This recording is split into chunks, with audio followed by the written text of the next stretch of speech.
Hello दोस्तों, मैं अजय अमन study IQ GK classes में आपका स्वागत करता हूं। जैसा कि आप लोग देख रहे हैं, हमारे पीछे लिखा हुआ है रचनाएं। हिंदी का मोस्ट इम्पॉर्टेंट टॉपिक है, जिसमें ये पूछा जाता है कि कौन सी रचना किस लेखक से संबंधित है। इस टाइप के कई प्रकार के प्रश्न पूछे जाते हैं, जिसमें ये पूछ लिया जाता है कि 3-4 रचनाएं दी होती हैं, उसमें से मैच करने के लिए आ जाता है कि किसमें से कौन रचना किसकी है।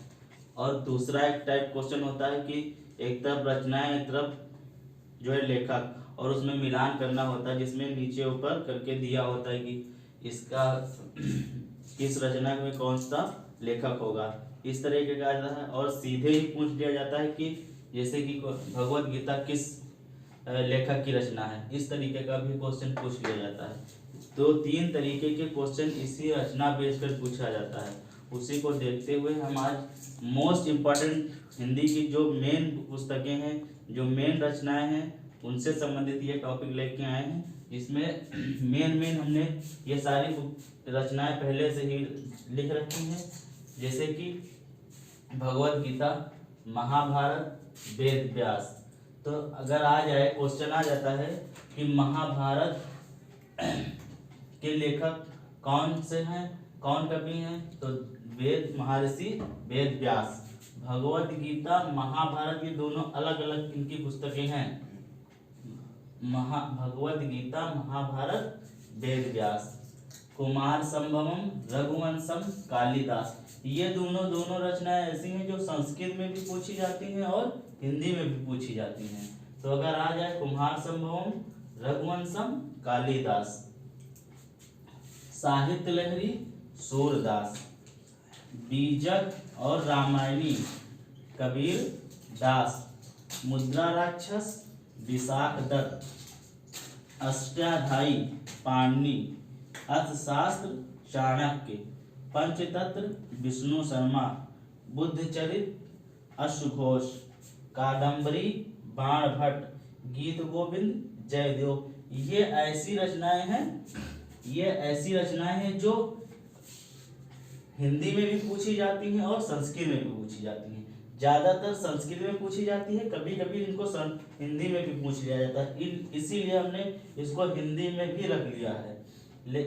50% चांसेस रहते हैं हिंदी में भी पूछा जाने का और संस्कृत में भी पूछे जाने का। तो कुमार संभवम, रघुवंशम, कालिदास, ये ऐसी रचनाएं हैं जो संस्कृत में भी पूछी जाएंगी और हिंदी में पूछी भी जाएंगी। और ये है मैला आंचल, फणेश्वर नाथ रेणु। 2 बार हो गया गलती से। मैला आंचल, फणेश्वर नाथ रेणु। आनाम दास का पोथा, हजारी प्रसाद द्विवेदी। तितली, जयशंकर प्रसाद। बहुत पूछी गई है ये रचना। तितली जयशंकर प्रसाद की रचना है। मजदूरी और प्रेम, सरदार पूर्ण सिंह की रचना है। आवारा मसीहा, विष्णु प्रभाकर। कामायनी, आंसू लहर, जयशंकर प्रसाद। यामा, महादेवी वर्मा। महादेवी वर्मा की यामा रचना के लिए महादेवी वर्मा को जो है ज्ञानपीठ पुरस्कार मिला था। ज्ञानपीठ पुरस्कार महादेवी, अगर आ जाए कि महादेवी वर्मा को उनकी किस रचना के लिए ज्ञानपीठ पुरस्कार मिला, तो यामा के लिए। और महादेवी वर्मा हिंदी साहित्य की प्रथम महिला ज्ञानपीठ पुरस्कार प्राप्त करने वाली महिला थी। ठीक है। गोदान, कर्मभूमि, रंगभूमि, मुंशी प्रेमचंद। पल्लव, सुमित्रानंदन पंत। साकेत, मैथिली शरण गुप्त। मदनाष्टक, रहीम। इसमें से जितनी भी ये रचनाएं, ये सारी की सारी इंपॉर्टेंट हैं। जैसे कि यामा महादेवी वर्मा की सबसे मोस्ट इम्पोर्टेंट जो है रचना है, ये बहुत बार पूछी गई है।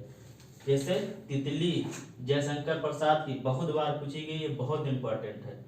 मैला आंचल, फणेश्वर नाथ रेणु, ये भी बहुत पूछा गया है। तो ये सब की सब मोस्ट इम्पॉर्टेंट जितनी भी है, कई एग्जामों में बार बार पूछा गया है, इसीलिए मैंने कई पेपरों से देख के मेन जितनी भी पुस्तकें और रचनाएं हैं उन्हीं को मैंने नोट किया है। ये हो गई हैं मेन रचनाएं तथा कवि। इसके बाद हम लेके आएंगे नेक्स्ट टॉपिक जो होगा वो होगा जो है पत्र और पत्रिका से संबंधित। किस संपादक ने कौन सी पत्रिका निकाली, कौन सा पत्र निकाला। तो ऐसे ही वीडियो और देखने के लिए लाइक करें, सब्सक्राइब करें। धन्यवाद।